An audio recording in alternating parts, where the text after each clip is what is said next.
इसलिए हर संत महात्मा एकांतवास करता ही है। उससे उसे बहुत लाभ होता है। उससे तो जो लाभ होता ही है। उसके जो संगी साथी साथ होते हैं, जो साथ भक्त होते हैं, उन्हें कहीं अधिक लाभ होता है, इसमें कोई शक नहीं। 2 पत्नियां हैं याज्ञवल्क्य की। कात्यायनी बड़ी पत्नी है। घर के कामकाज में बहुत सुग्रह है, बहुत अच्छी तरह से घर का कामकाज करती है, संभालती है। मानो कोई ज्यादा इच्छा नहीं। दोनों बुद्धिमान है, लेकिन ये कम बुद्धि की है। मैत्री अधिक बुद्धिमान है। वह अधिक बुद्धिमान है, इसका अर्थ नहीं है कि वर्ल्डली वाइज है, नहीं। मैत्री वर्ल्डली वाइज नहीं है, कात्यायनी वर्ल्डली वाइज है। तो ठीक है, दोनों में किसी प्रकार का कोई टकराव नहीं है।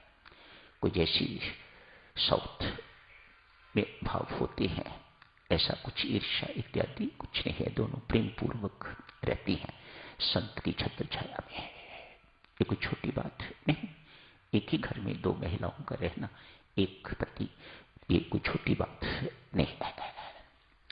मैत्री प्राय पतिदेव से परमार्थ पर चर्चा करती रहती है, अध्यात्म पर चर्चा करती रहती है। घर के कामकाज में कोई रुचि नहीं, शुरू से नहीं है। छोटी है, समझो प्यारी भी होगी, लेकिन कोई रुचि घर के कामकाज में नहीं है। भोगी जीवन भाता नहीं है, अच्छा नहीं लगता। भोगी जीवन से पहले ही मैत्री उपराम है। आज याज्ञवल्क्य जी ने प्रपोज किया है, मैं एकांत में जाना चाहता हूं, साधना करना चाहता हूं, अमृतत्व की प्राप्ति करना चाहता हूं। विशेष शब्द याज्ञवल्क्य जी का कोई फेवरेट है, मैं अमृतत्व को प्राप्त करना चाहता हूं।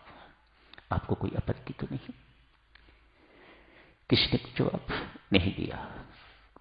कौन? There is no contradiction at all. तो याज्ञवल्क्य जी ने कहा, जितनी मेरी पूंजी है मैं आप दोनों में बांट देना चाहता हूं, एक जैसी। कात्यायनी बहुत खुश है, मानो सब कुछ मिल गया उसे अभी परमार्थ का कोई बोध नहीं है, ज्ञान ध्यान किसी चीज का कोई बोध नहीं है। मैत्री को भी हिस्सा दिया गया है, लेकिन चुप है। क्यों चुप है? मन ही मन सोच रही है। इनके पास अवश्य धन से कहीं अधिक महत्वपूर्ण कुछ है, जिसे पाने के लिए जा रहे हैं। वह क्या है? अभी अपने ही मन में प्रश्न है।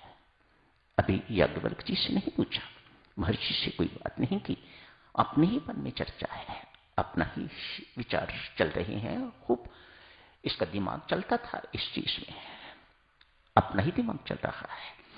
ये सारी की सारी संपत्ति यहां छोड़ के जा रहा है। क्या प्राप्त करना चाहता है? लोग धन संपत्ति के लिए अपनी सारी की सारी आयु घोंप देते हैं, सारी की सारी जिंदगी घोंप देते हैं, लेकिन ये सब कुछ इसे प्राप्त है। ये सब कुछ छोड़ के जा रहा है। क्या प्राप्त करना चाहता है? मानो इससे कहीं अधिक महत्वपूर्ण है जो ये प्राप्त करना चाहता है।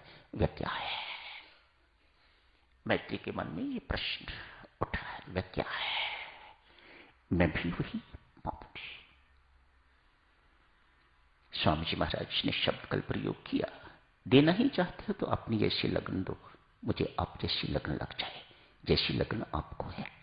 भक्ति की प्राप्ति की, परमात्मा की प्राप्ति की, मोक्ष की प्राप्ति की, अमृतत्व की प्राप्ति की, वैसी लगन मुझे लगा दीजिएगा। कितनी सुंदर मांग है इस देवी की, महान देवी की। देखो, 2 प्रसंग मैत्री पर स्वामी जी महाराज ने क्यों चुना है?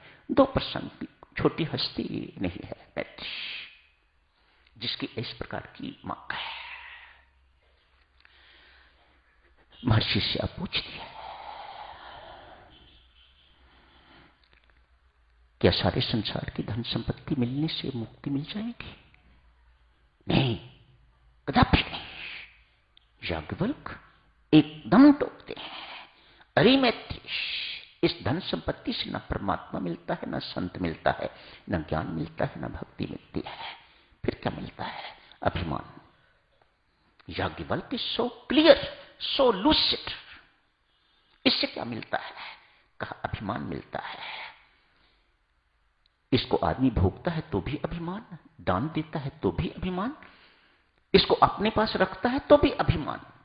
याज्ञवल्क्य शब्द देखिएगा कितने स्ट्रॉन्ग शब्द हैं धन संपत्ति के लिए। ये अभिमान के अतिरिक्त और कुछ नहीं देता। हां, सुख सुविधाएं मिलती हैं, एक धनवान जैसा जीवन जीने को मिल जाता है, इससे अधिक और कुछ नहीं।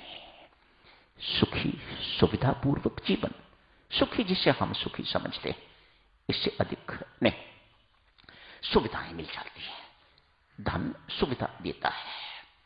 जो सामान्य व्यक्ति को, गरीब आदमी को नहीं मिलती, वह धनवान को मिल जाती है। बस इससे अधिक और कुछ नहीं है।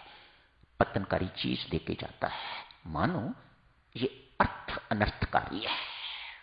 यदि ये कहा जाए तो गलत नहीं है। अर्थ अर्थात धन संपत्ति को अर्थ कहा जाता है।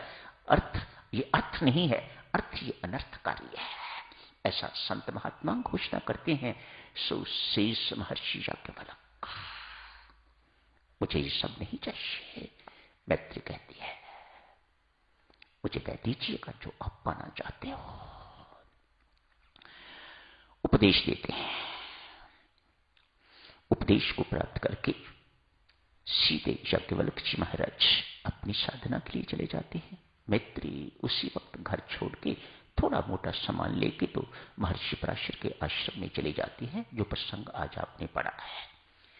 देवियों, बहुत सज्जनों, बहुत महत्वपूर्ण प्रसंग है आज का। मेहरबानी करके इसे बहुत लंबा तो नहीं करेंगे, लेकिन जो सार है, जो हमें अपने जीवन में उतारना चाहिए, उसकी जानकारी तो बहुत आवश्यक है।